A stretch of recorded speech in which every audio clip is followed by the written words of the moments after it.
Alors, j'étais une sportive.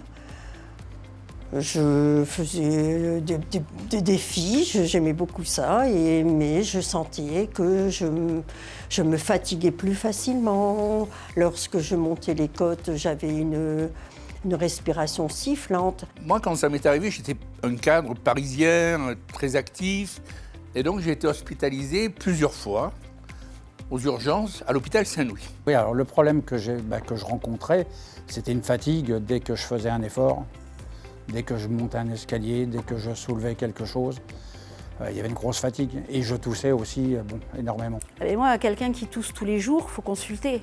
De toute façon, quelqu'un qui tousse tous les jours, c'est pas normal. La prévention est la meilleure des attitudes à avoir. Si on tousse tous les matins, si on fume plus de 4 cigarettes par jour, si on est essoufflé au bout de 2 étages et si on fait 3 bronchites par an, ou 4, ou 5, ou plus, il faut s'empresser d'aller voir un spécialiste.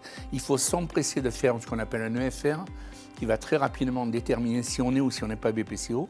Je pense qu'on aurait pu gagner du temps parce qu'à un moment donné, j'étais tellement affaiblie que j'avais plus le courage même de marcher, de monter les escaliers. C'était impossible pour moi. Consultez, consultez, consultez. Vous le faites pour vos yeux, vous le faites pour vos seins, vous le faites pour vos dents, donc faites-le pour vos poumons, parce que c'est quand même l'organe qui nous fait vivre, l'organe qui nous fait respirer, et donc soyez vigilants à vous.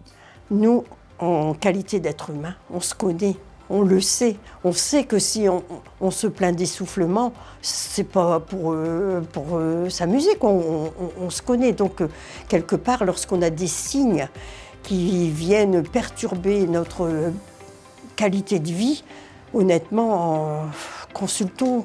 Et ce que je peux dire de très positif aux gens qui se posent la question, c'est que si une BPCO est détectée très rapidement, elle est extrêmement simple à gérer.